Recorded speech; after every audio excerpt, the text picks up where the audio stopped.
ठीक। तो जो हमारे पास कल की सबसे कॉमन मिस्टेक जो मुझे नजर आई वो एक ये थी कि इस टूल का नाम सबने गलत लिखा हुआ था सिवाय दो बच्चों। उनके लिए जिन बच्चों ने वो आंसर सही लिखा था उनके लिए अप्रिसिएशन बहुत ज़्यादा। दो नाम है मैंने सेपरेट करके रखे हैं। मैं इंशाल्लाह उनको मेंशन कर दूंगा। इस टूल का नाम है एक्चुअली रेक्टेंगुलर मार्की टूल। ठीक है। और सारे बच्चों ने स्प्लिट टूल के नाम से इसे लिखा हुआ है, जबकि ये स्प्लिट टूल नहीं होता। ठीक। ये होता है रेक्टेंगुलर मार्की टूल। और बेसिकली इसका काम है सिलेक्शन मार्क करना। ठीक है। Makes a selection in the shape of a rectangle. ठीक। तो हमने कल अपनी क्लास यहीं छोड़ी थी मूव टूल पे। तो हम मूव टूल से ही कंटिन्यू कर रहे हैं आज।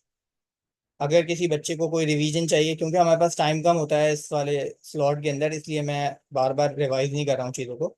हम आगे की तरफ चल रहे हैं ताकि जो चीज़ें हमारी हैं वो हम एटलीस्ट कवर कर सकें आज। ठीक। मैं चाह रहा हूँ कि ये दो चार टूल जो मैंने बताने के हैं सिलेक्शन के, ये आज के लेक्चर में कवर हो जाए। तो अगर मेरा पेस थोड़ा तेज हो तो आप लोग रोक के पूछ सकते हैं जो भी चीज़ आपको समझ में ना आए। मूव टूल पे थे हम। मूव टूल पे मैंने आपको बताया था लेयर्स की अहमियत कि भाई हम क्यों लेयर वाइज यूज करते हैं। और कंट्रोल शिफ्ट एन से न्यू लेयर बनती है। और एक स्टूडेंट ने कंट्रोल शिफ्ट एन का भी जिक्र किया था। उनके लिए भी अप्रिसिएशन कि उन्होंने ये बात याद रखी कि new layer control shift N से बनती है। ठीक। तो न्यू लेयर पे काम क्यों करते हैं? किसी को याद है क्यों मैंने बताया था कि न्यू लेयर पे काम करना इंपॉर्टेंट है? लेयर वाइज हर नए ऑब्जेक्ट को मैं नई लेयर पे क्यों बनाता हूँ? क्या वजह थी?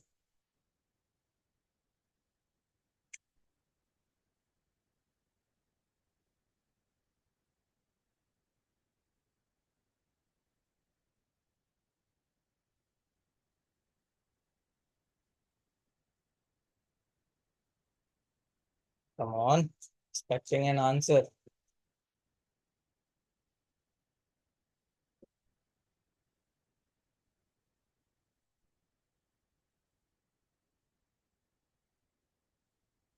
अच्छा मुझे बताएं, आप लोगों को सर आप लेयर बता। याद है?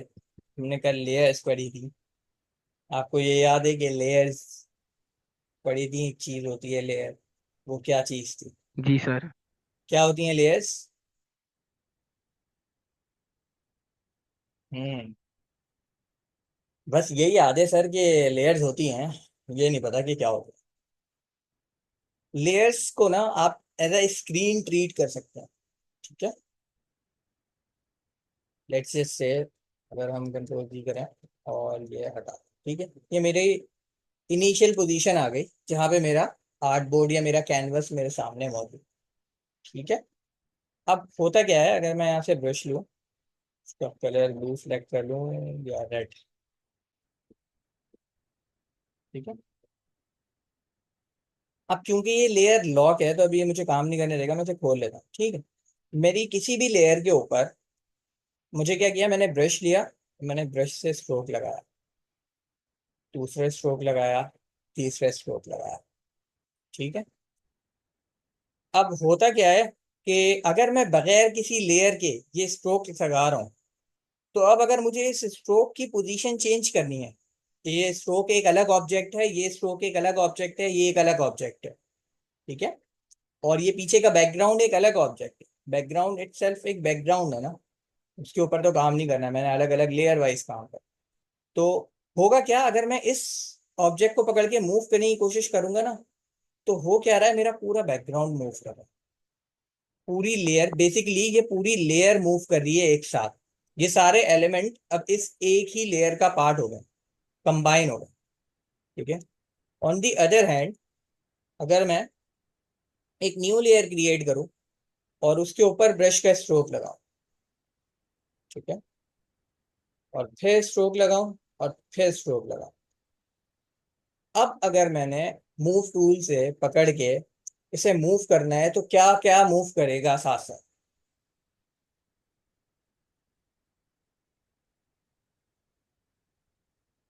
नहीं अरीबा, कुछ भी मिस नहीं हुआ है। अभी हमने जस्ट शुरू ही किया है। और मूव टूल की बात कर रहे थे, और मैंने बच्चों से पूछा कि लेयर्स क्या होती हैं, तो कोई जवाब नहीं दे रहा था, तो मैं वापस से लेयर एक्सप्लेन कर रहा हूँ। ठीक है। तो अभी तक मैंने यही बताया कि मैंने अगर बगैर किसी लेयर के मैंने किसी ऑब्जेक्ट, किसी एक ही लेयर पे सारे ऑब्जेक्ट्स बना दिए और मैं उसे मूव करने की कोशिश कर रहा था, तो वो पूरी लेयर मूव कर रही थी। अब मैंने क्या किया, एक नई लेयर बनाई और उसके ऊपर 3 ब्रश की स्ट्रोक्स लगाए। अब अगर मैं मूव टूल यूज करूंगा, मूव टूल लेके अगर मैं इसे मूव करने की कोशिश करूंगा तो क्या मूव करेगा? मेरा क्वेश्चन ये है आपको।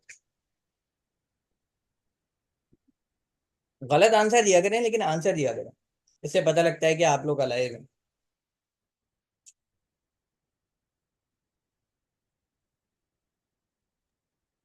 सर जो सिर्फ ऊपर की तरफ होगा वही मूव करेगा। ऊपर की तरफ से मतलब? सर जो लेयर मतलब जो सिर्फ टॉप पे ही रहेगी सिर्फ वही मूव करेगी। ठीक है, तो एक काम करता हूँ, मैं इसके ऊपर एक और लेयर लगा देता हूँ, जो कि खाली लेयर है। ठीक है, मैंने एक लेयर और बना दी इसके ऊपर। सही है। अब 3 लेयर्स मौजूद हैं, एक सबसे नीचे वाली, और फिर एक उसके ऊपर वाली, और फिर एक उसके ऊपर वाली। अब मूव करूंगा तो क्या मूव करेगा दैन?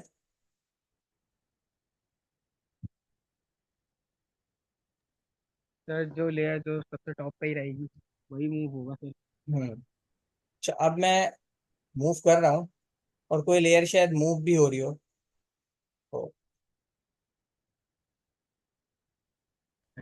तो हमें कैसे पता चलेगा कि टॉप वाली लेयर मूव हो रही है? तो हम एक काम करते हैं, टॉप वाली लेयर को ना एक कलर दे देते हैं।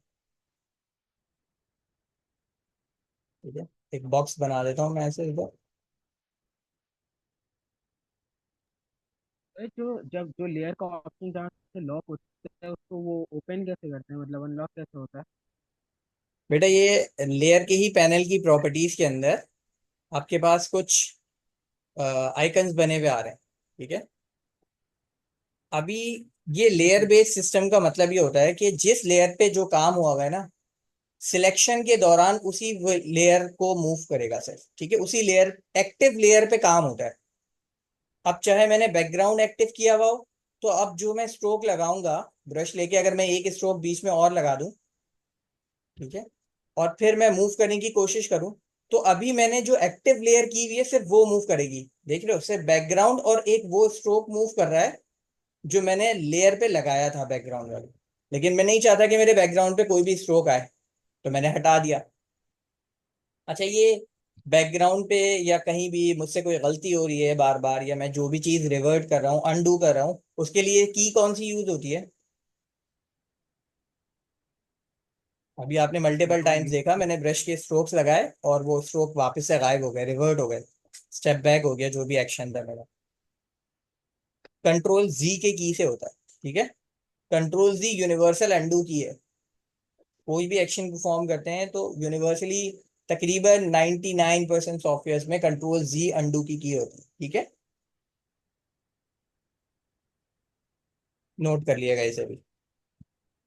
एक की और बता दी मैंने आज, control shift N new layer के लिए, और कंट्रोल जी अंडू के लिए। पुराने सॉफ्टवेयर में कंट्रोल जी से सिर्फ एक कंट्रोल। एक्शन रिवर्ट होता था। जैसे मैंने 3 स्ट्रोक्स लगाई हैं, तो मैं अगर कंट्रोल जी दबाऊंगा तो सिर्फ एक ही स्ट्रोक रिवर्ट होगी, और वही एक्शन बार बार बैक होगा, वापस आएगा, बैक होगा, वापस आएगा। अगर आपको मल्टीपल एक्शंस पीछे जाना होता था तो हाँ सर। कंट्रोल शिफ्ट जी करते थे पुराने वर्जन में। लेकिन अब उन्होंने ये चीज एडवांस कर दी है कि आप हिस्ट्री में ही कंट्रोल जी से ही जा सकते हैं। डायरेक्ट कंट्रोल जी करते जाएं, आप प्रीवियस एक्शन पे जाते जाएं। ठीक है। अब मेरे पास आ गया वापस लेयर की कार। ठीक है। तो लेयर मेरे पास क्या है, एक स्क्रीन है। ठीक है, कि स्क्रीन है जो कि सिलेक्शन के टाइम एक्टिव होती है। अगर मैंने इस लेयर को सिलेक्ट किया हुआ है तो इस वक्त एक्टिव लेयर मेरी लेयर 1 है। ठीक है, मैं इसका नाम भी चेंज कर सकता हूँ, मैं इस पर डबल क्लिक करूंगा, ये नाम चेंज करने दे देगा।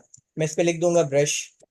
अब मुझे पता है कि अगर ब्रश वाली लेयर एक्टिव है और मैंने इस पे मूव टूल यूज किया, तो क्या मूव करेगा? सिर्फ सिर्फ अच्छा, ब्रश जो के सिर्फ एक्टिव स्ट्रोक्स है। मूव करेंगे, ठीक है, जो ब्रश लेयर पे मौजूद है सिर्फ वो मूव करेगा। सही है। ठीक है सर।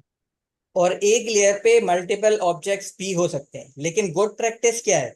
गुड प्रैक्टिस है कि मैं हर ऑब्जेक्ट के लिए डिफरेंट लेयर बनाऊं, ताकि मैं उन्हें मूव कर सकूं इजीली। अब इनमें से अगर मुझे ऐसा लग रहा है कि ये वाली लाइन और ये वाली लाइन का डिस्टेंस ठीक है, लेकिन ये वाली लाइन थोड़ा दूर हो गई है, तो मैं इसे करीब लाना चाह रहा हूँ इसके थोड़ा सा। तो अब अगर मैं इसे मूव करने की कोशिश करूंगा, ये तीनों लाइनों को मूव करता रहेगा, और कभी भी ये डिस्टेंस कम ही नहीं होगा। तो मुझे क्या करना चाहिए था? मुझे ये करना चाहिए था कि मैं ये वाले तीनों स्ट्रोक्स अलग अलग लेयर्स पे लगाऊं। ठीक है, एक लेयर पे एक स्ट्रोक लगा दिया, दूसरी लेयर पे दूसरा स्ट्रोक, और तीसरी लेयर क्रिएट करके उस पे तीसरा स्ट्रोक। अब अगर मुझे मूव करना है किसी भी स्ट्रोक को, तो मैं इंडिविजुअली मूव कर सकता हूँ। तो मैंने इसका डिस्टेंस बढ़ा दिया, इसका डिस्टेंस बढ़ा दिया। अगर तीसरा मूव करना है तो तीसरे को भी यहाँ लगा सकते। ठीक है, समझ आ गई? सर जो इतने आपने ये तीन चार जो लेयर्स बनाए हुए, तो जिस पे भी आप क्लिक करेंगे मतलब सिर्फ एक लेयर वो लाइन से भरी हुई ना, बाकी तो खाली होगी, तो वो उतना से क्यों नहीं दिख रहा? किस तरह से नहीं दिख रहा? अगर सर मैं बाकी सारी जैसे लेयर्स बंद कर दूं, तो अब आपको क्या दिख रहा है? सिर्फ एक्टिव सर वाली जब लेयर वो दिख रही है। ठीक है, ये जो जी आई बटन होता है ना लेयर के साथ, जी ये आई बटन लेयर्स को विजिबल और इनविजिबल करने के लिए इस्तेमाल होता है। तो जो जो लेयर मैं खोलता जाऊंगा वो लेयर सिर्फ मुझे नजर आएगी। दूसरा स्ट्रोक नजर आना शुरू हो गया। अब अगर मैं पहला वाला बंद कर दूं, वो पहला वाला गायब हो जाएगा। ठीक है, आपको ये सब इसलिए दिख रहा है कि सारी लेयर्स ट्रांसपेरेंट होती हैं, उन पे बनाए हुए ऑब्जेक्ट होते हैं जिनके पास ग्राफिक्स या पिक्सल वैल्यूज होती हैं।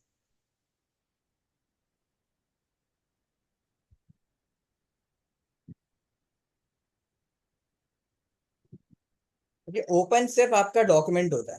ठीक है, आप डॉक्यूमेंट ओपन करते हैं नीला, और उसके अंदर लेयर्स बनाते हैं। लेयर्स एक्टिव और इनएक्टिव होते हैं, लेयर्स खुलती या बंद नहीं होती।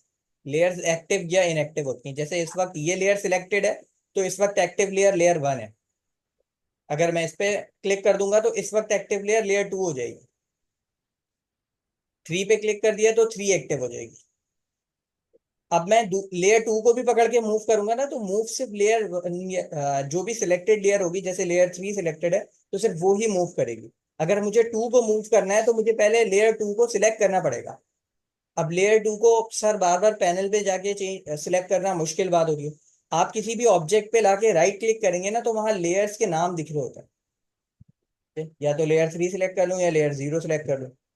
लेयर 0, 0 का मतलब है मेरा बैकग्राउंड वाली लेयर। ठीक है, तो मुझे तो बैकग्राउंड नहीं सिलेक्ट करना है, अभी तो लेयर 3 सिलेक्ट करनी है। मैंने लेयर 3 पे क्लिक किया, अब सिलेक्शन चेंज हो गई, लेयर 3 पे चली गई। और अब मैं मूव करूंगा तो लेयर 3 मूव करेगी। इसी तरह मैंने यहाँ रख के क्लिक किया तो वो 0 और 2 दे रहा है। यहाँ रख के मूव करूंगा तो 0 और 1 देगा। अब ये, अब क्योंकि इस वाले प्रोजेक्ट के अंदर मेरे पास बहुत सारी एम्प्टी स्पेस है, तो मुझे बहुत आसानी से करने दे रहा है। ठीक है, लेकिन जब कॉम्प्लेक्स ऑब्जेक्ट्स होते हैं ना, जैसा आपने कोई पैटर्न बनाया हुआ है, ठीक है, कोई प्रिंट का पैटर्न है,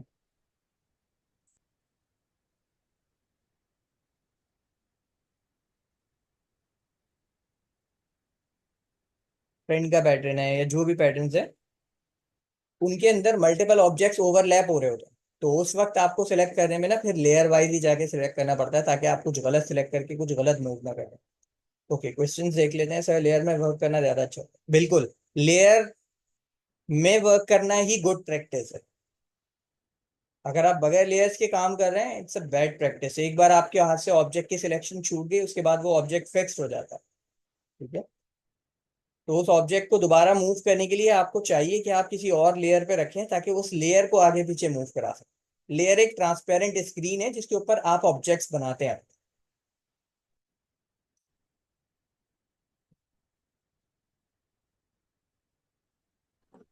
बिल्कुल, आप जैसे ही किसी लेयर को सिलेक्ट करेंगे वो एक्टिव लेयर हो जाएगी। तो जरूरी है कि हम एक साथ मल्टीपल लेयर्स पे वर्क करें। जी अक्सा, मैं यही समझाने की कोशिश कर रहा हूँ कि अगर एक ही लेयर पे सारे ऑब्जेक्ट्स बना देंगे, तो जब मुझे अगर मुझे मैं आपको बताता हूँ ना, एग्जांपल से बताता हूँ।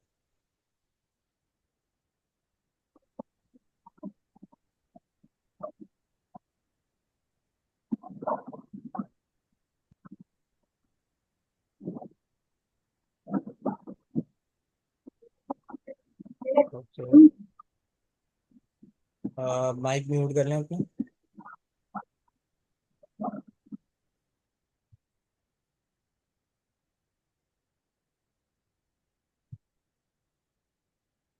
मेरे पास एक ऑब्जेक्ट है, एक रेक्टेंगल रेड कलर का। मेरे पास एक ऑब्जेक्ट है, एक सर्किल, कलर है ब्लू। ठीक है। अब मुझसे ना गलती हो गई।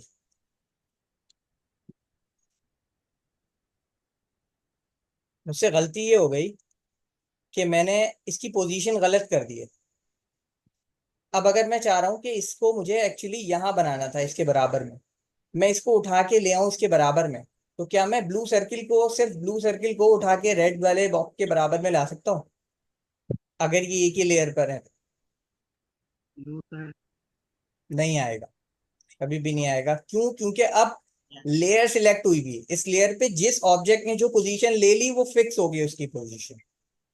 ठीक है। अगर मुझे इस ऑब्जेक्ट को मूव कराना है पूरे कैनवस के ऊपर, कहीं भी इसकी पोजीशन प्लेस करनी है, तो मुझे एक ऐसी एम्प्टी स्क्रीन चाहिए जो पूरे ऑब्जेक्ट पे, पूरे कैनवस पे मूव कर सकती हो, क्योंकि उसका बाकी पार्ट एम्प्टी होगा, तो जो ऑब्जेक्ट वाला हिस्सा है सिर्फ वो ही दिखेगा। तो इसकी गुड प्रैक्टिस क्या है कि जब भी मुझे इस तरह के ऑब्जेक्ट्स बनाने हो, तो मैं क्या यूज करूंगा? लेयर्स यूज करूंगा।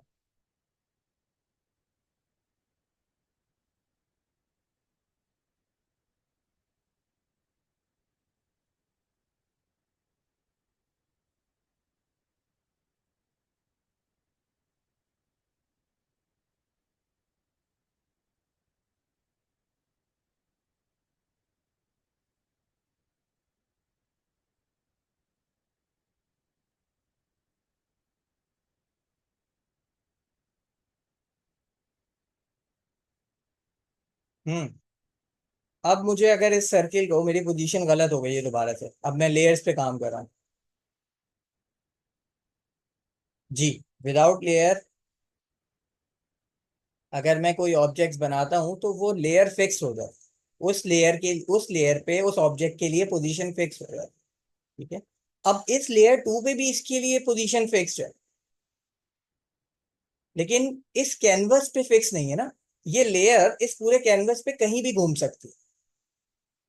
ठीक है। मैंने मूव टूल उठाया, मैंने लेयर सिलेक्ट की, लेयर टू, और लेयर टू को मूव करने शुरू कर दिया। और मैं, मुझे जहां भी लेकर आना था उसे, जिसके भी बराबर में रखना था, मैंने रख दिया। ठीक है।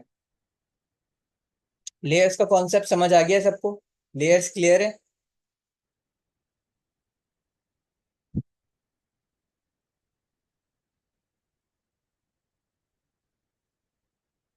Okay good.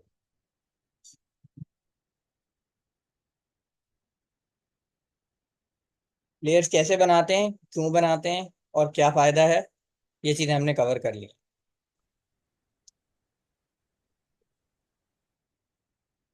किस, किसी को कोई क्वेश्चन है तो पूछ लें, otherwise please be on mute.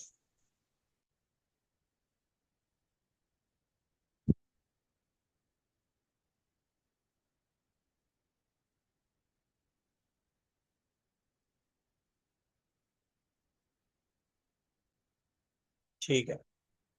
Layers के बाद हमारे पास नेक्स्ट जो कॉन्सेप्ट हमारा था, जो हमने समझना था, जो चीजें हमें समझनी थी, वो थी हमारा मूव टूल। ठीक है। मूव टूल क्या करता है? मूव टूल बेसिकली ऑब्जेक्ट्स को मूव कराता है, लेकिन वो ऑब्जेक्ट्स को कब मूव कराएगा? जब वो दूसरे लेयर्स पे मौजूद होंगे।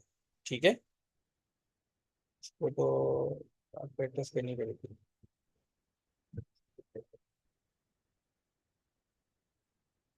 यानी लेयर्स का पर्पस है कि मैं बाद में अपने ऑब्जेक्ट्स को अलाइन कर सकूं अपनी मर्जी से। ठीक है। मेरी फीजिबिलिटी के लिए मैं ऐसे करता हूँ कि हर ऑब्जेक्ट को नई लेयर पे बनाता हूँ, ताकि उस लेयर को मैं बाद में मूव करूँ तो मेरे पूरा कैनवस नहीं मूव करने लगे। उसकी पोजीशन अगर मुझे चेंज करनी है तो वो फिक्स ना हो जाए किसी लेयर, किसी कैनवस पे।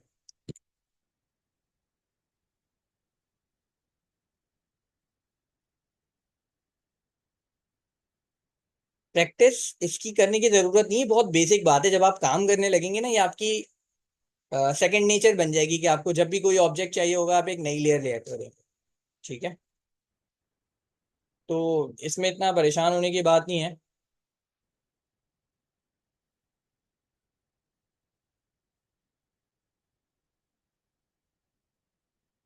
किसी को और कोई क्वेश्चन तो नहीं है?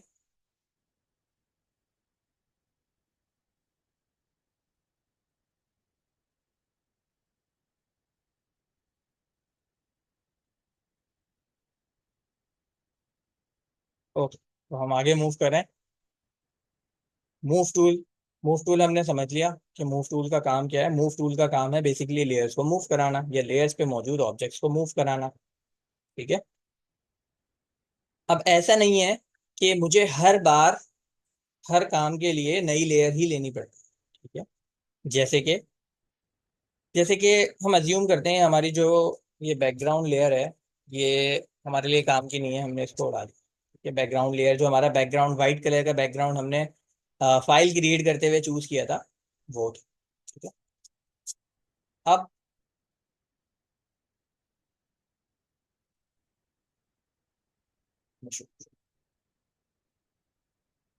मैं एक और लेयर ले रहा हूँ और उस लेयर पे बैकग्राउंड कलर लगा रहा हूँ मैं ब्लैक। ठीक है। ये लेयर भी डिलीट कर देते हैं। अब जरूरी नहीं है कि मैं हर ऑब्जेक्ट के लिए नया लेयर लेके काम करूं। ठीक है। लेयर को select करेंगे, फिर layer में layer को select करेंगे। सिलेक्ट सेव डॉक्यूमेंट होता है बेटा रीवा, लेयर सेव नहीं होता। आप इंडिविजुअल लेयर सेव नहीं करते हो, आप पूरा डॉक्यूमेंट सेव करते हो या फिर उसे एक्सपोर्ट करते हो as a single screen, as a single raster object. जो कि हमने पढ़ा है PNG, JPG, different file formats आप लोगों ने लिख के दिए थे ना मुझे। ठीक है। तो मुझे करना क्या है कि जरूरी नहीं होता कि मैं हर बार जो है एक नई लेयर लूँ। जैसे कि मैंने एक लेयर ले ली। ठीक है। अब ये डिपेंड करता है कि आपको काम क्या है। लेट्स जस्ट से मुझे इतना एरिया चाहिए जिसके ऊपर मुझे वाइट कलर चाहिए। ठीक है। और मुझे एक इक्लिप्स चाहिए, साइकिल चाहिए।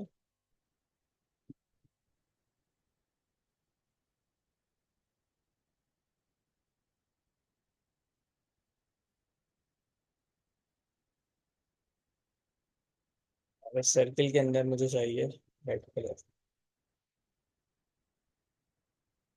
किसी को पता है ये मैंने क्या बनाया? Japan. Yes, flag of Japan. ठीक है। तो अब जब भी मुझे मूव करना होगा तो क्या मैं ये चाहूंगा कि मेरा जापान के फ्लैग में मेरे फ्लैग का बेस अलग मूव करे और ये ऑरेंज डॉट अलग मूव करे? कभी भी नहीं। मैं हमेशा चाहता हूँ कि मेरा पूरा फ्लैग, क्योंकि फ्लैग एक ऑब्जेक्ट है। ठीक है। वो डिफरेंट कंपोनेंट से मिलके बना है लेकिन फ्लैग इटसेल्फ क्या है, एक ऑब्जेक्ट है, सिंगल ऑब्जेक्ट है। जहां भी मैं इसे यूज करूंगा मैं ये चाहता हूँ कि पूरा फ्लैग साथ चले, वरना मेरे लिए हैसल बढ़ेगी ना। पहले मैं रेक्टेंगल मूव कर रहा हूँ और फिर उसके बाद मैं रेड डॉट मूव कर रहा हूँ। ठीक। तो समटाइम्स ऐसा भी होता है कि मैं मल्टीपल ऑब्जेक्ट्स मिला के सिंगल लेयर बनाता हूँ जो मेरा फाइनल ऑब्जेक्ट क्रिएट करती है। जरूरी नहीं है कि हर एक नए सर्किल या रेक्टेंगल या किसी भी नए कंपोनेंट के लिए मैं नई लेयर लूँ। ये टोटली डिपेंड करता है कि आप बना क्या रहे हो। ठीक है।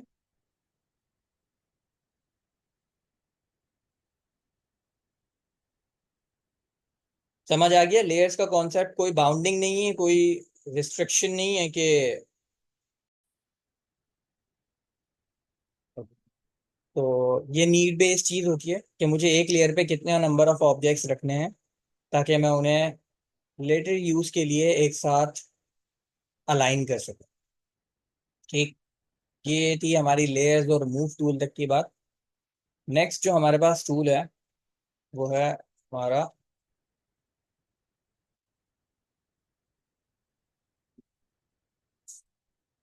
Rectangular marquee tool. अब रेक्टेंगुलर मार्की टूल क्या चीज़ है? It's a selection tool. Is use to select things on canvas. ठीक है। अभी अगर मैं कोई पेंट ब्रश लूंगा, ये एक्चुअली एक एक्टिव एरिया बनाता है उस लेयर के लिए।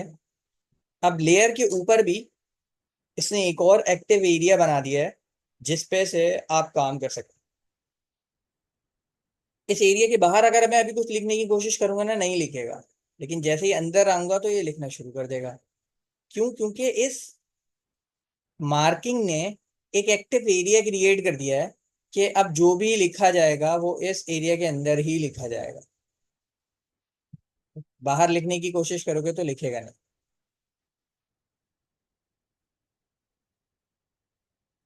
ठीक है, समझ आ रही है बात?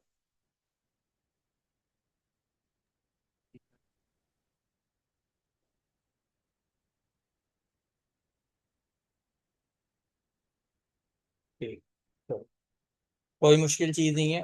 एक एक्टिव सिलेक्शन बनाता है और उसका काम है सेलेक्ट करना। ठीक है, किसी भी ऑब्जेक्ट पे, स्क्रीन पे नजर आने वाले किसी भी एरिया पे एक सिलेक्शन बनाता है। टूल का नाम तो अक्सर मैं अभी भी नहीं बताऊंगा, स्टार्ट में बताया था मैंने। अब ये सारे टूल्स के नाम आपको ढूंढने होंगे। ठीक है। अब ये टूल्स के नाम पहचानना जानना मैं बता तो दूंगा, मसला नहीं है, लेकिन आप लोग फिर भूल जाएंगे। तो जब आप खुद से मेहनत करके ढूंढेंगे ना, फिर भूलेंगे नहीं। तो काम क्या है स्टूल का? स्टूल का काम है कि एक एक्टिव सिलेक्शन एरिया बनाता है।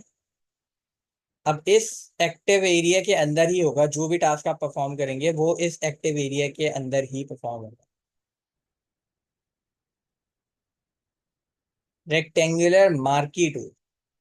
ठीक है, स्प्लिट टूल नहीं है, मार्कर नहीं है, मार्की है इसका।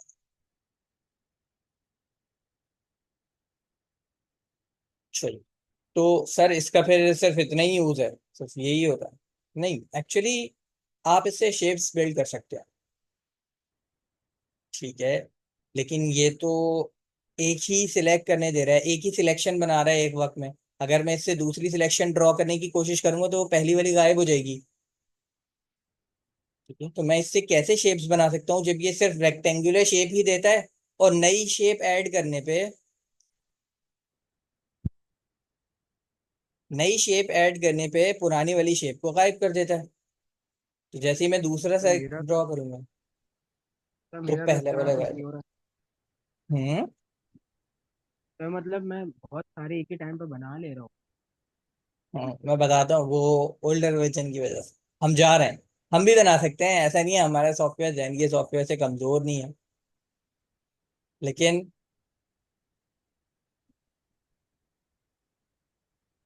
इसमें आसानी के लिए चेंजेस किए गए हैं। ठीक है, अब मैंने एक बना लिया, मुझे दूसरा और बनाना है। ठीक है। तो अगर आप देखेंगे ना, ऊपर आपके पास मैंने कहा था प्रॉपर्टी बार आती है एक। ये हर टूल की अपनी आती है। अगर मैं ये मूव टूल सिलेक्ट करूंगा तो मूव टूल की अपनी प्रॉपर्टीज है। अगर मैं रेक्टेंगुलर मार्की सिलेक्ट कर रहा हूँ तो इसकी अपनी प्रॉपर्टीज है। इस प्रॉपर्टी बार के अंदर मेरे पास कुछ आइकन्स बने हुए आ रहे हैं। क्योंकि आप में से अगर किसी ने पाथ फाइंडर इस्तेमाल किया होता तो आपको पता होता है इन आइकन्स का क्या मतलब है। ठीक है। वैसे पाथ फाइंडर में इसे यूनियन कहते हैं, इसको इंटरसेक्शन कहते हैं, और इसको सब्ट्रैक्शन कहते हैं और इसको इंटरसेक्शन कहते हैं। ठीक है। तो यूनियन का काम क्या होता है, अगर अभी मैंने सिर्फ सिंगल बॉक्स सिलेक्ट किया होता, यानी कि ये एक वक्त में एक नई सिलेक्शन बनाएगा। हर बार जब मैं इसके प्लस के साइन को ऐसे मूव करूंगा माउस पकड़ के, तो ये क्या करेगा, एक नई सिलेक्शन बनाएगा, हर बार न्यू सिलेक्शन ड्रॉ करेगा। लेकिन अगर मैं नेक्स्ट वाले पे चला जाऊं, तो उस ऑप्शन का नाम क्या है, ऐड टू सिलेक्शन, यानी जो सिलेक्शन पहले से मौजूद है उसमें क्या कर दो, ऐड कर दो। अब मैंने वो ऑप्शन सिलेक्ट कर दिया। अब क्या कर रहा हूँ, जैसे ही मैं दूसरी रेक्टेंगल ड्रॉ कर रहा हूँ, मेरा पहला वाला गायब नहीं हो रहा। फिर मैं तीसरा भी ड्रॉ करूंगा, वो तीसरा भी ड्रॉ हो जाएगा। ठीक है। ठीक है सर, इसका मतलब है कि एडिशन के लिए मुझे ये वाला इस्तेमाल करना पड़ता है। बिल्कुल, एडिशन के लिए मुझे यही वाला इस्तेमाल करना पड़ता है। तो नेक्स्ट वाला ऑप्शन क्या करता है। अच्छा, एडिशन सिर्फ इसी तरह नहीं होती कि मैंने ये एक ऐसे बना दिया। अब अगर मैं एक ऐसे ड्रॉ कर दूंगा ना, तो ये इसको भी कंप्लीट सिलेक्शन के अंदर ले लेगा। वो एरिया जो पहले से मौजूद था उसमें ऐड कर दिया जो नया एरिया मैंने बनाया। अगर मैं एक एरिया और यहाँ सेलेक्ट कर लूंगा, तो ये उसको भी उसमें ऐड कर देगा। क्या? अब आपको समझ आ रहा है कि किस तरह इस सिलेक्शन से ऑब्जेक्ट सिलेक्ट किए जाते हैं या किसी शेप में। अब मुझे अगर आई बनाना था, लेट्स जस्ट से मुझे आई बनाना था, तो मैंने आई की शेप बना ली। अब मुझे क्या करना है, सिर्फ इसके अंदर कलर फिल करना है, मेरा आई तैयार हो गया बोर्ड पे मेरे। ठीक है। लेकिन अगर मैं सिर्फ रेक्टेंगुलर टूल की आसरे पे रहता, यानी सिंगल न्यू लेयर पे, तो फिर नहीं कर सकता था मैं, वो हर बार न्यू लेयर ही बनाता जाता। जैसे ही मैं दूसरी लेयर बनाने की कोशिश करूंगा, पहली वाली खत्म हो जाएगी। ठीक। तो यूनियन का काम होता है प्रीवियस सिलेक्शन में ऐड करना।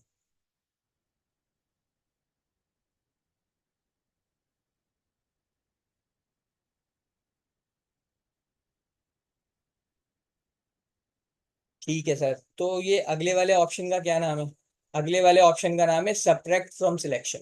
ठीक है। लेट्स जस्ट से मैंने कोई एरिया सेलेक्ट किया हुआ है, और मुझे लग रहा है कि मुझे उसमें से ना कुछ एरिया कम कर देना चाहिए। लेट्स जस्ट से ये वाले आई की जो थिकनेस है, वो आई के टॉप वाले हेड से मैच नहीं कर रही, तो मैं चाहता हूँ कि कुछ एरिया इसमें से ना माइनस हो जाए।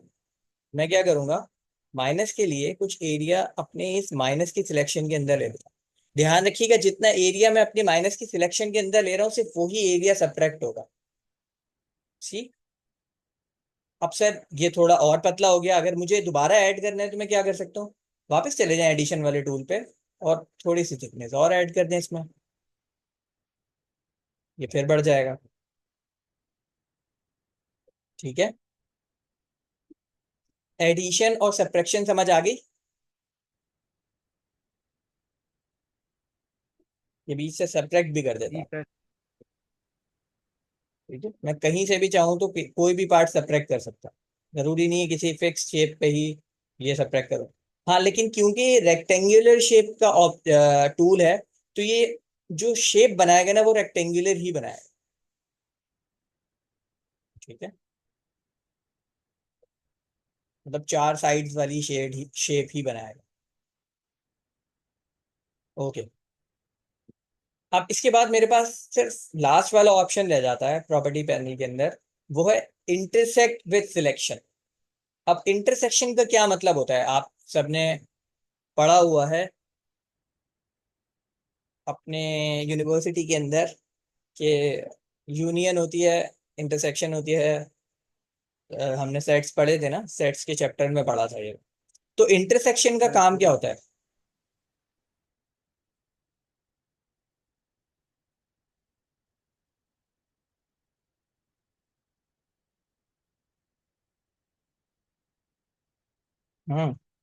क्या काम होता है इंटरसेक्शन का।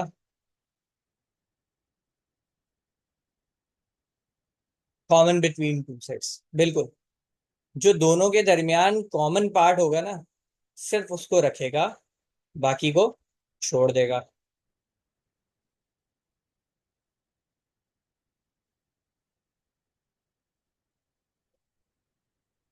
समझ आया इसमें क्या किया।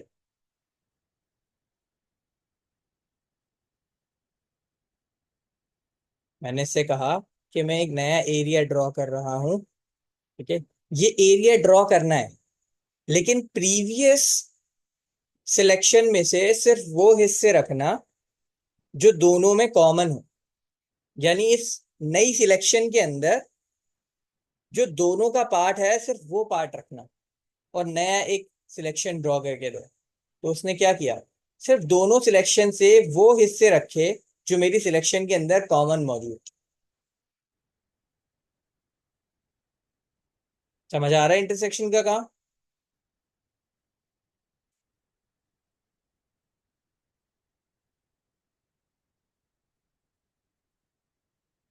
जी सर, आ गया। ठीक है। अब आप लोगों ने एक चीज नोटिस की होगी कि जब मैं न्यू सिलेक्शन वाला पेन सिलेक्ट करता हूँ, ऑप्शन सिलेक्ट करता हूँ ना, तो मेरे पास सिर्फ ऐसे सिलेक्शन का एक कर्सर बना हुआ आ रहा होता है। ठीक है। लेकिन जब मैं एडिशन वाला सिलेक्ट करता हूँ तो मेरे पास कर्सर पे एक प्लस बना हुआ आता है। ठीक है। और जब मैं माइनस वाला सिलेक्ट करता हूँ तो मेरे पास माइनस बना हुआ आता है। और जब मैं इंटरसेक्शन सिलेक्ट करता हूँ तो मेरे पास मल्टीप्लाई बना हुआ आता है। ठीक है। ये तीनों इंडिकेशंस हैं आपको बताने के लिए कि इस वक्त कौन सी प्रॉपर्टी सिलेक्ट हुई हुई है रेक्टेंगुलर मार्की टूल की। तो सर ये तो बहुत हर्डल वाला काम है कि मुझे अगर बार बार जो है माउस उठा के ले जाना पड़ता है, और फिर उसके बाद जो है वहां से चेंज करके, पाथ फाइंडर से चेंज करके फिर यहाँ आना पड़ता है। तो ऑब्वियसली इसके लिए भी कीज है हमारे पास। अगर मैं शिफ्ट प्रेस करके, पाथ फाइंडर में मैंने क्या सिलेक्ट किया हुआ था, सिंगल वाला, न्यू लेयर वाला। जब भी मैं यहाँ बनाऊंगा तो एक क्या बनेगी, न्यू सिलेक्शन बनेगी। लेकिन मैं क्या कर रहा हूँ, मैंने नई सिलेक्शन बनाने से पहले शिफ्ट होल्ड किया है। जैसे ही मैं शिफ्ट होल्ड करता हूँ तो मेरे पास प्लस की साइन आ जाती है। प्लस की साइन का क्या मतलब है कि अब ये प्रीवियस वाली को भी रखेगा और नई सिलेक्शन बनाएगा उसके साथ। ठीक है सर। तो क्या कोई माइनस वाली के लिए, सेपरेट वाली के लिए भी शॉर्टकट की है? बिल्कुल है। सेपरेट वाली की शॉर्टकट की है ऑल्ट। जैसे ही आप ऑल्ट दबाते हैं तो वो उतना पार्ट सेपरेट करने के लिए काउंट कर लेता है। ठीक है।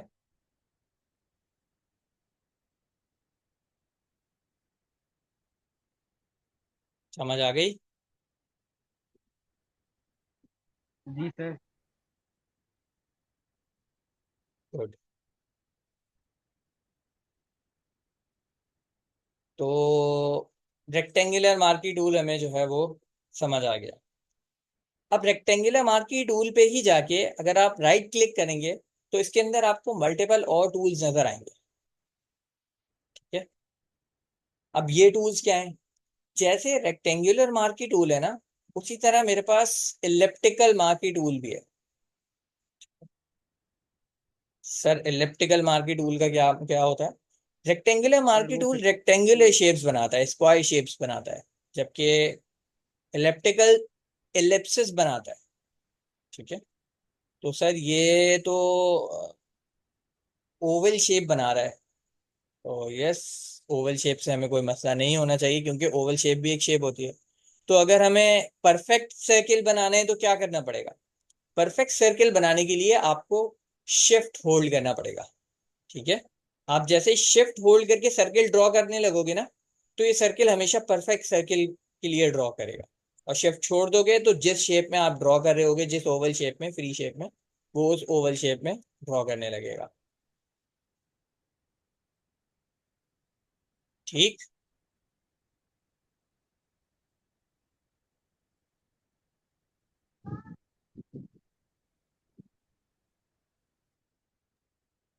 अब जैसे ही मैंने इलेक्ट्रिकल मार्की टूल पे चेंज किया तो मेरे पास मेरे प्रॉपर्टी पैनल के अंदर कुछ चीजें चेंज आ गई।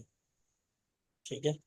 अब मेरे पास कुछ चेक्स दे रहा है, और कुछ वैल्यूज दे रहा है, टॉलरेंस की वैल्यू दे रहा है, ओपेसिटी दे रहा है। ठीक। ब्लेंडिंग मोड दे रहा है। ब्लेंडिंग मोड का मतलब होता है कि वो किस तरह पिछली लेयर के साथ ब्लेंड करेगा। वो अभी हमारा टॉपिक नहीं है, अभी हम ब्लेंडिंग मोड की तरफ नहीं जा रहे। ओपेसिटी का काम क्या होता है? आप सब जानते ही होंगे। अगर मैं बोल दूं किसी चीज की ओपेसिटी कम कर दो, तो ओपेसिटी कम करने का क्या मतलब होता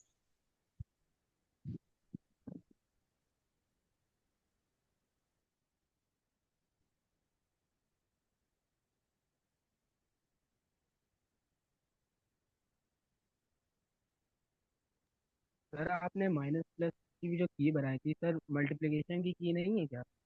मल्टीप्लिकेशन के लिए की यूज होती है। गेस। करनी चेक कि अगर हमारे पास मल्टीप्लिकेशन के लिए की यूज हो रही है।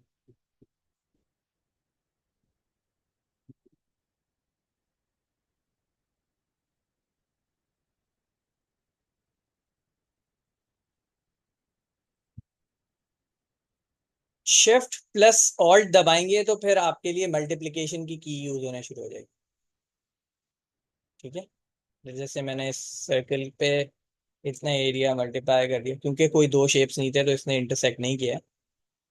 अगर मेरे पास कोई दो शेप्स होते जिन पे से मैं ड्रॉ करता तो ये मल्टीपल करना शुरू करता। ठीक है। बाकी अगर आप शिफ्ट और ऑल्ट पकड़ के देखेंगे तो आपके कर्सर पे वो एक्स नजर आना शुरू हो जाएगा। ठीक है। जी सर, जी सर, आ रहा है आ रहा है।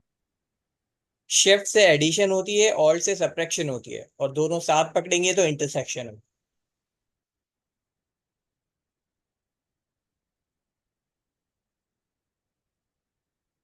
सारे सवाल तो तुम लोग यहीं पूछ लेते हो, मैं क्या दूंगा फिर असाइनमेंट।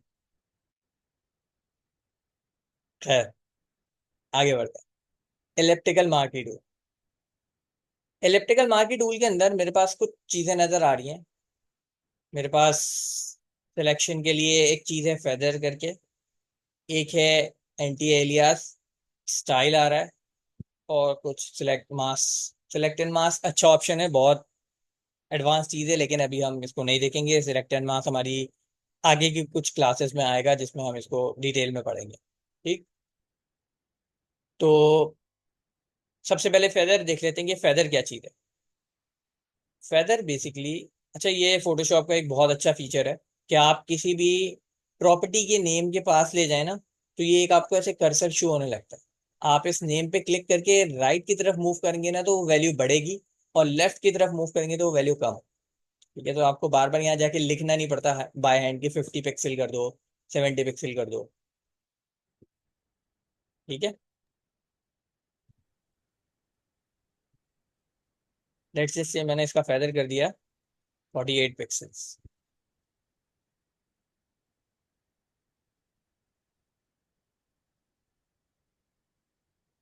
और मैं इसे कर रहा हूँ zoom।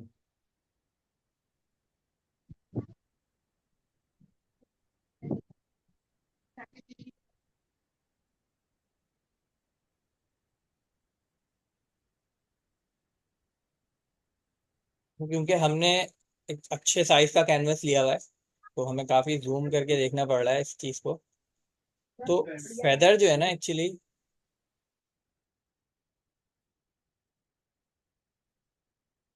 फेदर सर जो है जूम वो कैसे कर रहे हैं एक्चुअली ब्लेंडिंग को देखता है कि जब आप पिक्सल टू पिक्सल आउट जा रहे होते हो ना, ओवल से सर्किल ड्रॉ करने के लिए बेटा शिफ्ट होल्ड करके ओवल ड्रॉ करते हैं, तो आपके पास परफेक्ट सर्किल ड्रॉ होता है। सर आप जूम कैसे कर रहे हो अंदर से? कंट्रोल प्लस के की से जूम कर रहा हूँ। सिर्फ कंट्रोल प्लस? जी।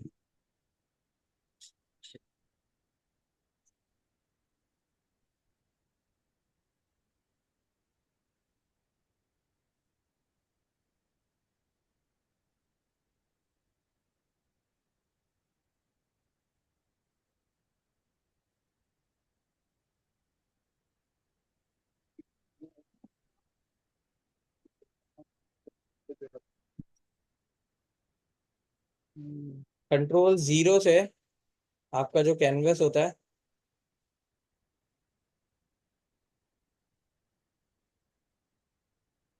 सर कंट्रोल और जूम जीरो आउट? से फिक्स स्क्रीन पर आ जाता है, आपकी स्क्रीन साइज के ऊपर। ठीक है। जब आप कंट्रोल जीरो दबाते हैं तो आपकी जितनी हाँ। भी स्क्रीन लेंथ होती है ना, ये उस स्क्रीन लेंथ के हिसाब से अपने आप को एडजस्ट करके फिक्स कर लेता है, मैक्सिमम एरिया ऑक्यूपाई कर लेता है। लेकिन आपको कैसे पता लगता है कि आपने अपना डॉक्यूमेंट कितना जूम किया हुआ है?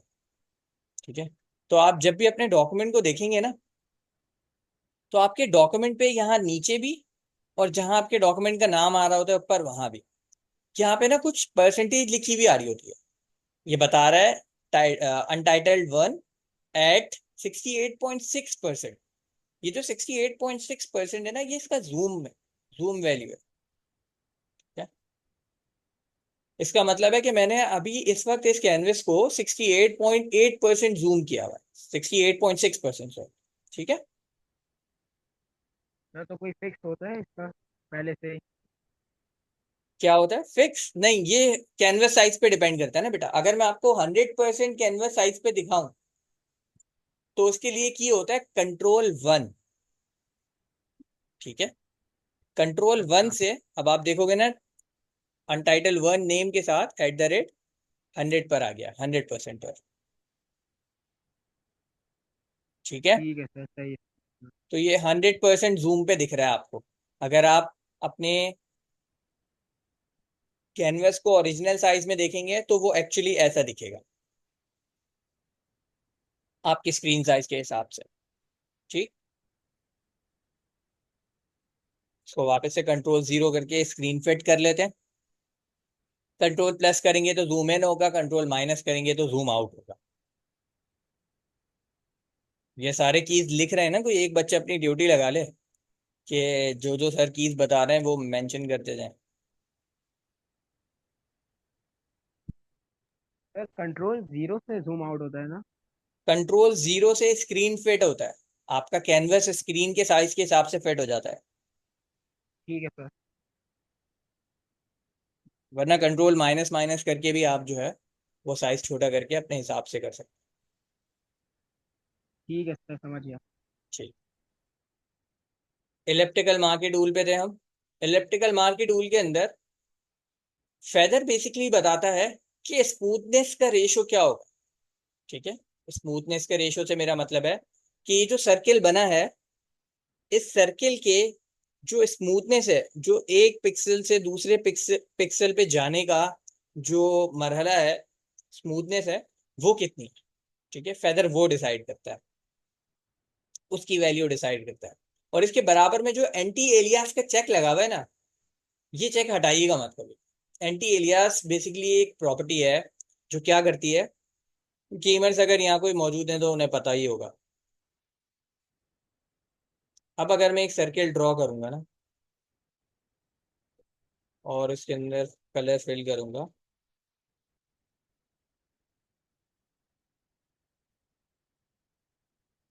तो सिलेक्ट। अब इस सर्किल और इस सर्किल के अंदर आपको वाजे फर्क नजर आएगा। फर्क कहाँ नजर आएगा? फर्क नजर आएगा आपको इसके एजेस में, जहां से ये टर्न हो रहा है।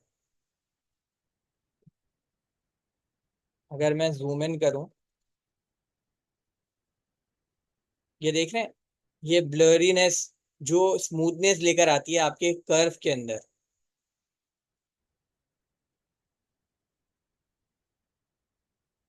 सेम वही कर्व अगर आप इस वाले सर्किल के अंदर देखेंगे, तो वो जो बीच के आपके पास वैल्यूज थी ना, वो खत्म हो गई।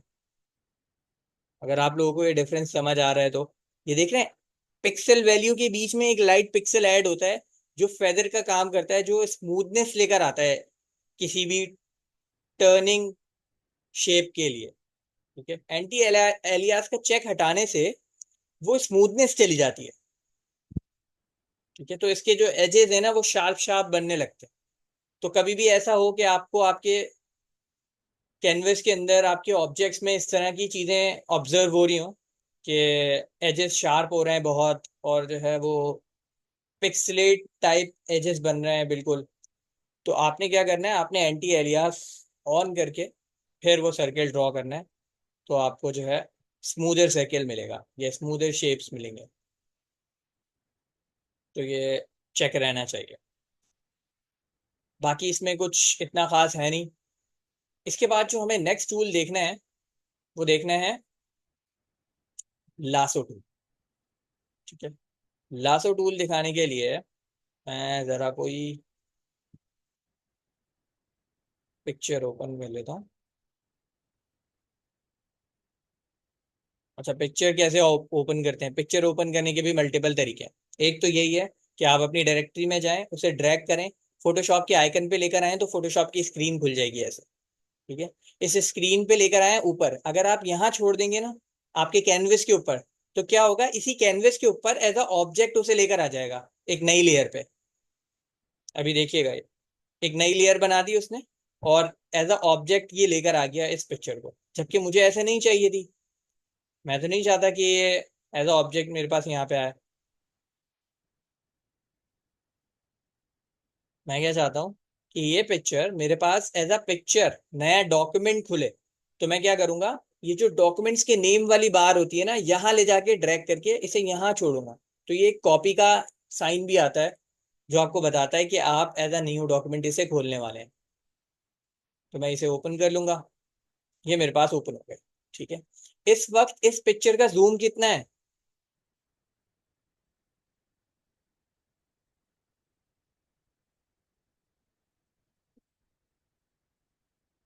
8.33%। 8.33%। इसका मतलब ये कोई बहुत हाई रेजोल्यूशन इमेज है जो मेरे कैनवस पे साफ सुथरी नजर आने के बावजूद भी सिर्फ 8.33% जूम है। अगर मैं इसको कंट्रोल 1 करता हूँ, इसके 100% जूम पे जाता हूँ,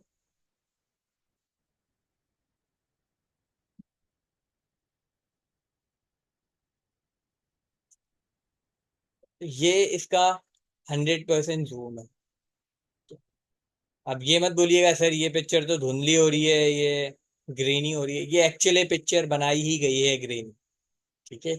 ये पिक्चर का टेक्सचर है जो उसमें लगाया ही हुआ है। क्योंकि अगर आप जूम आउट करके भी देखेंगे तो भी आपको ये पिक्चर जो है वो ग्रेनी ही नजर आएगी। ठीक। अब वो तो उसका बैकग्राउंड इस तरह से हम्म। ग्रीन किया हुआ है ना। बिल्कुल।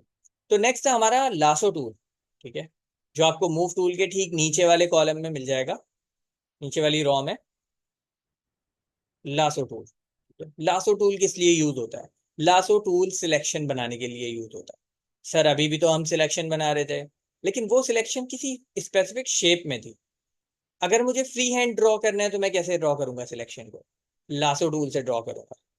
लासो टूल का काम होता है कि आप माउस पकड़ें और उस ऑब्जेक्ट के गिर्द जहां जहां आप ये टूल मूव करते जाएंगे, वहां वहां ये एक लाइन ड्रॉ करता जाएगा, और जब आप लाके मिला देंगे तो ये उसको एक सिलेक्शन बना लेगा।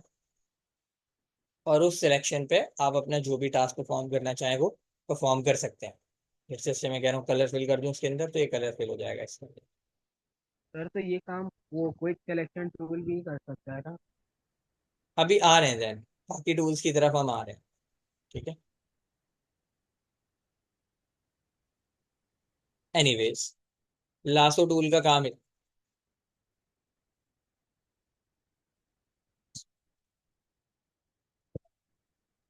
लासो टूल क्या करता है? फ्री हैंड देता है मुझे सिलेक्शन के लिए कि मैं कोई भी शेप में किसी भी ऑब्जेक्ट को सिलेक्ट कर सकूं। लासो टूल के अंदर ही मेरे पास और वर्जन्स हैं लासो टूल। अच्छा, लासो टूल के अंदर भी वैसे ही है जैसे मैंने बाकियों का बताया था ना, कि अगर एक सिलेक्शन हो गई है और मैं चाह रहा हूँ कि इसके साथ साथ और भी मुझे पार्ट सिलेक्ट करना है, तो मैं शिफ्ट पकड़ के लासो टूल से और भी पार्ट सिलेक्ट कर सकता हूँ। ठीक है। ये सर ऐड सिर्फ होता हर जाएगा। उसके लिए काम आ सकता है। जी। सिर्फ मतलब किसी भी टूल के साथ करोगे तो वो दूसरा भी आ जाएगा उसके साथ। देखिए, शिफ्ट सिलेक्शन के टूल्स के साथ तो एडिशन का ही काम करता है, बाकी टूल्स के साथ कहीं और डिफरेंट काम भी कर रहा हो सकता है।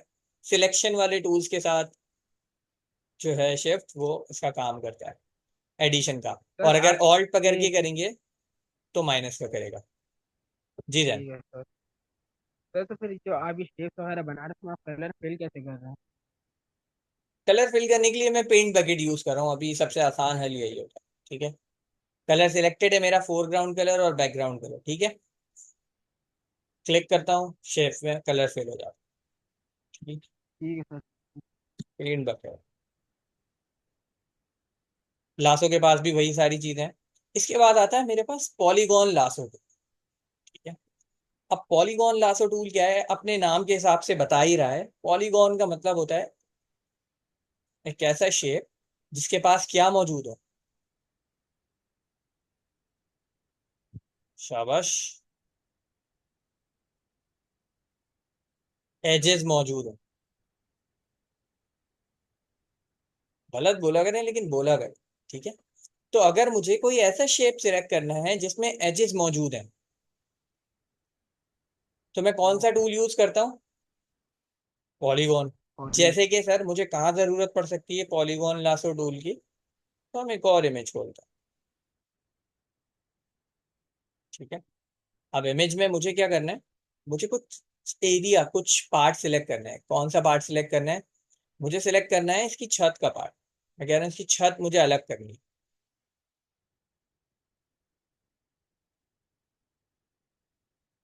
बैकग्राउंड लॉक है, खोल दिया।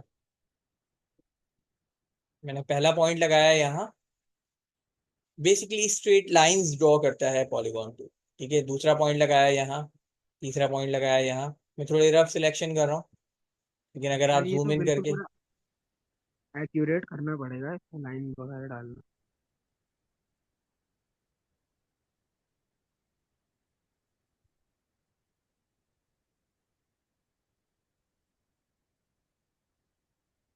अब इसने मुझे ये इस वाले एरिया की सिलेक्शन बना के दी। ठीक है।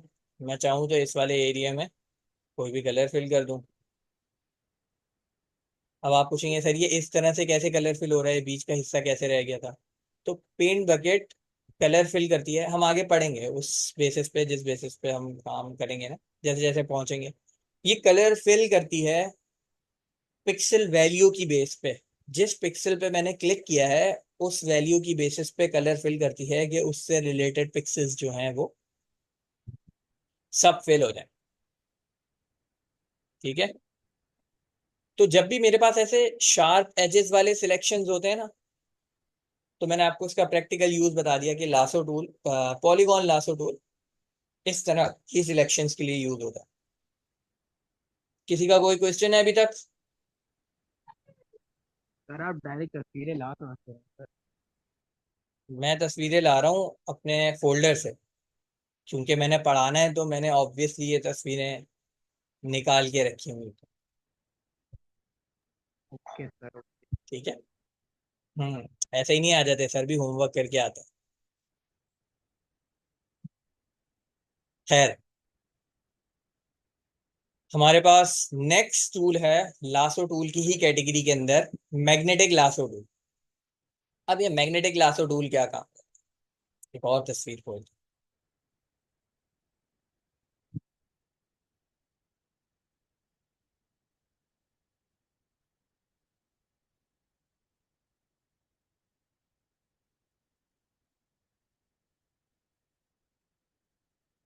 अगर आप ऑल्ट पकड़ के अपना माउस व्हील इन और आउट ड्रॉ करेंगे तो जूम इन और जूम आउट होता है। लिख लें। सारे आज नहीं बताऊंगा, लेकिन जो जो आते जा रहे हैं वो शॉर्टकट तो याद करते ही जाएं। खैर ये आप यूज भी करते रहेंगे तो आपको पता लगता रहेगा। ठीक है।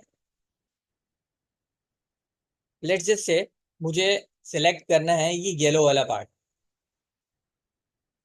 रिपीट कर देंगे दोबारा शॉर्टकट। अगर किसी कैनवस पे ऑल्ट की पकड़ के माउस व्हील ड्रॉ इन और ड्रॉ आउट करेंगे तो जूम इन और जूम आउट होगा। ठीक है। यानी ऑल्ट के की के साथ माउस का व्हील मूव करेंगे तो वो जूम इन और जूम आउट का काम करता है।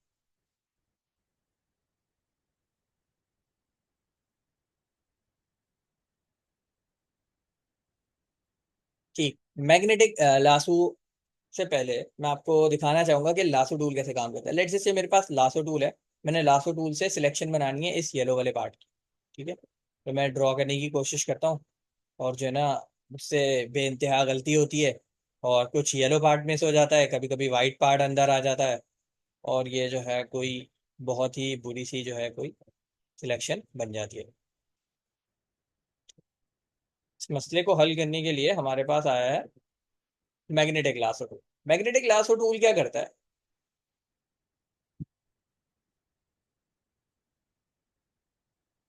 जैसे मैंने पहला एंकर पॉइंट लगाया यहाँ पे। अब वो क्या करेगा, अब मैं सिर्फ अपना माउस मूव करूंगा और मैग्नेटिक लासो टूल खुद ही सिलेक्शन के पॉइंट लगा, आप भी अपनी मर्जी से भी लगा सकते हैं, लेट जैसे मैंने यहाँ पे एक लगा दिया, और आप अपनी मर्जी आप मूव करते जाएंगे और ये पिक्सल वैल्यू की बेसिस पे जो है वो सिलेक्शन बनाता जाएगा। अब मैं कुछ नहीं कर रहा हूँ, मैं सिर्फ आगे मूव कर रहा हूँ अपने माउस को, एक भी दफा क्लिक नहीं कर रहा हूँ मैं यहाँ पे बीच में। ठीक है, वो क्या कर रहा है, वो पिक्सल वैल्यू की बेस पे खुद ब खुद सिलेक्ट करता जा रहा है। अब देखिए यहाँ पे थोड़ी सी गलती हुई, अभी गलती को देखने की जरूरत नहीं है हमें, इतना कोई मसले की बात नहीं है।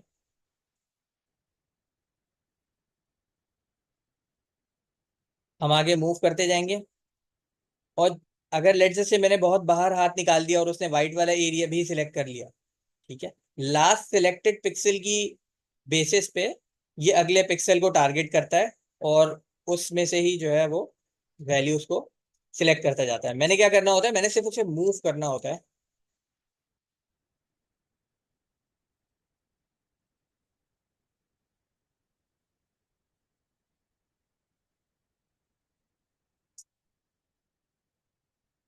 अब जैसे ये आउट ऑफ कंट्रोल हो जाए और कहीं जा नहीं रहे, तो आप इसके लिए बैक स्पेस दबा सकते हैं। ठीक है, आप बैक स्पेस दबाते जाएंगे, ये आपके लास्ट वाले पॉइंट को जो उसने ड्रॉ किया था उस वाले पॉइंट को गेट करता जाएगा।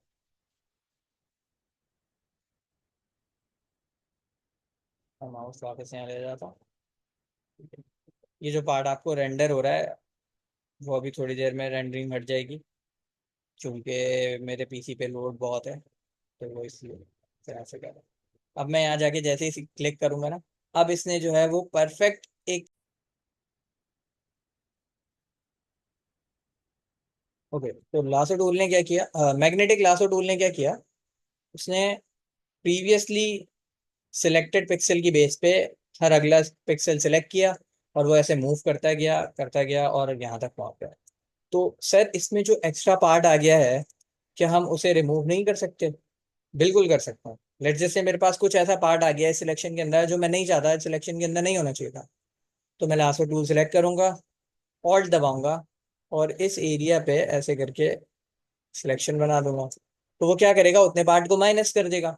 लेट जैसे मेरे पास ये वाला एरिया है जो मेरे हिसाब से नहीं होना चाहिए था, तो मैंने इसको ऐसे करके सर्किल ड्रॉ किया और उसने वो वाला एरिया बाहर कर दिया अपने सिलेक्शन से। ठीक है, इसी तरह अगर मुझसे कुछ मिस हो गया है, कि कोई पार्ट मुझे ऐसा लग रहा है कि इसमें और ऐड होना चाहिए था, वो मिस हो गया है, तो मैं क्या करूंगा, शिफ्ट के साथ अपने लासो टूल में एडिशन के साथ एक सर्किल ऐसे ड्रॉ कर दूंगा, तो वो क्या करेगा, जहां मैंने सर्किल ड्रॉ किया था उस सेक्शन को सिलेक्शन के अंदर ले लेगा। ठीक। तो ये डिफरेंट वेज हैं सिलेक्शन के अराउंड घूमने के।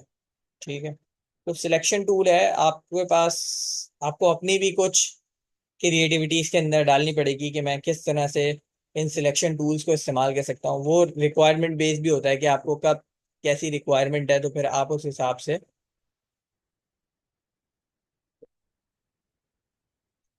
इसको यूज करते हैं। ठीक है, तो आज जो है हम अपनी क्लास यहीं मैग्नेटिक ग्लासों पे कंक्लूड करेंगे, क्योंकि मेरे हिसाब से काफ़ी हो गया है, आप लोगों को प्रैक्टिस भी करनी है अभी इन सारी चीज़ों की। ठीक है, सॉफ्टवेयर इंशाल्लाह आपका आज रात तक इंस्टॉल हो जाएगा, और आपका असाइनमेंट भी आपको मिल जाएगा आज रात तक कि आपका असाइनमेंट क्या होगा। किसी को आज की क्लास में से कोई क्वेश्चन है तो पूछ लें।